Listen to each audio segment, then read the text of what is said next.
Hey guys, I'm Melhorn. In this video, we're not going fishing, we're going deer hunting, and it's a deer hunting story that has a really cool twist right at the end.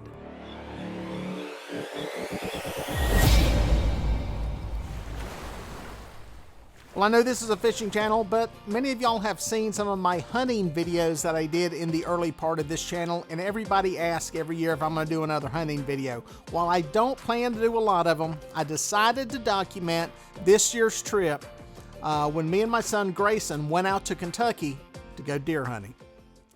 Now, I've been going out to Kentucky for probably 15 years now, and last year I decided to take my son. He's getting older now. He enjoys hunting probably more than I do, and we decided to take him out there last year and let him experience this beautiful state. Now, last year Grayson was lucky enough to kill one heck of a deer. We kind of had our sights set on a good deer, but he ended up killing a great one. As I told him, son, that's a deer I would have shot. And we were hoping he'd get a nice 8-pointer, a good deer, a better deer than we have in South Carolina, but we never expected anything this nice. Now, this year we were headed back. Kentucky's about a 7-hour drive away, and it is a beautiful part of the state. The area that we hunt is just across the Tennessee line, just north of Nashville, and it is some scenery that we just don't have around here in the Carolinas. Now, as many of you folks who hunt out in the Midwest with the big fields know, there are more fields than there are woods, which is totally opposite of the way it is in the Carolinas where we hunt. So we opted for a different tactic, something a little different, and we basically hunt in the middle of the field, set up in a blind, and basically hunt the edges where deer are coming out from some of the thicker cover and bedding areas on adjacent properties. Now, a buddy of ours that hunts with us went out a few weeks early. He was putting up some stands on the property, and I sent some trail cameras with him. The cool thing about this is it kind of gave us an idea of what was on the property, what to hold out for, what was big and what was small. So going into this trip, we kind of knew what had been frequenting the area and what we could hope for. We got into the woods plenty early. On the first morning, it was a comfortably cold morning, not too cold, not too warm, and we had some deer action going on pretty early, which is always nice. It's nice to have some deer moving, even if it's not a deer that you want to take. It's nice to have some animals move around. It keeps you focused and it keeps you awake. Well, it wasn't long and a buck showed up, and he stepped out. Grayson said right away, there's a good buck, there's a shooter buck. I look up, start to get the camera over onto it, and I realize it's got some really long tines on it.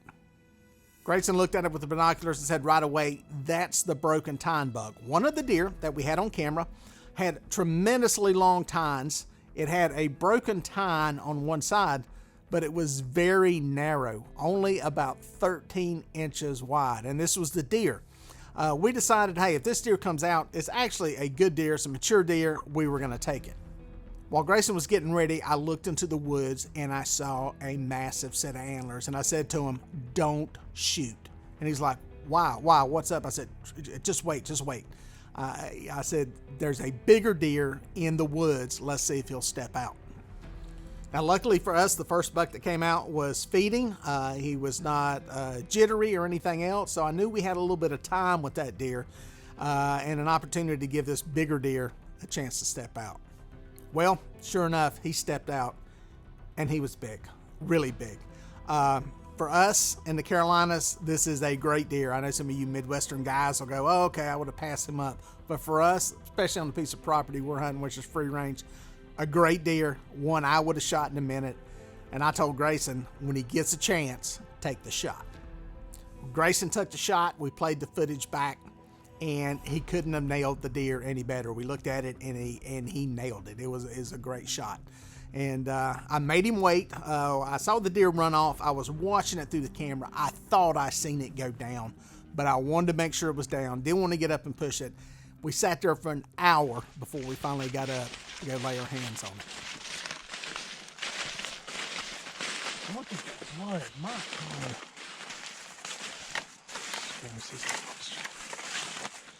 Oh, we don't have him on camera. It's the biggest 8-pointer I've ever seen. You killed a giant. He's bigger than we thought. He's a big deer. Now, like I said earlier, there's a twist to this story.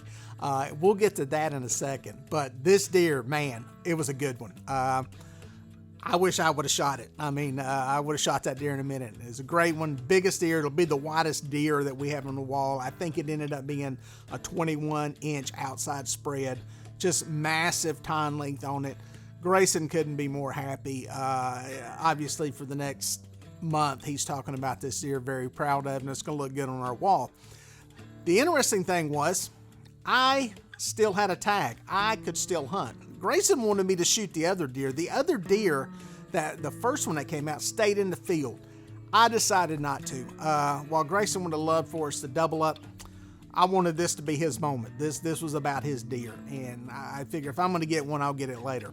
We got back into the woods. We still had 3 days left. He killed this thing on the first morning, and on the last day, with just 45 minutes to go, a big deer stepped out.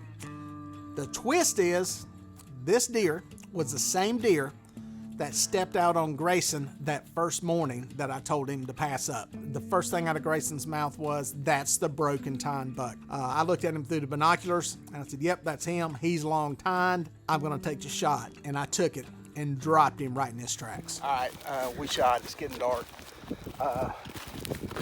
We had some does. I had a doe bedded beside us. A buck that was there with her.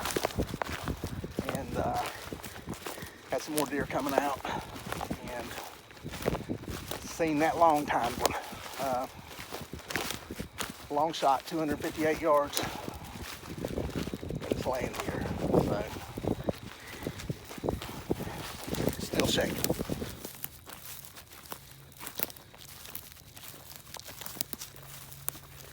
Dang. Oh, he's got. That's a 10-pointer. That's a 10-pointer. Dad, look at that tine. It's unreal. It's unreal. Now, we decided not to film any of this hunt just because we wanted to relax and have fun. We knew we had Grayson's hunt. I didn't really expect to kill anything. Grayson took over to photography detail, got some great images of this deer, some great pictures, and we ended up having a wonderful, wonderful trip. Both of us filling our tags, both of us killing some really good deer, and both of us having some memories that will last a lifetime. Well, folks, if you made it this far, thank you for watching. Here are a couple more videos that I think you're gonna like. I'd watch that one, and then that one. No, do that one first, and then that one. I don't know, just watch them both. They're both good.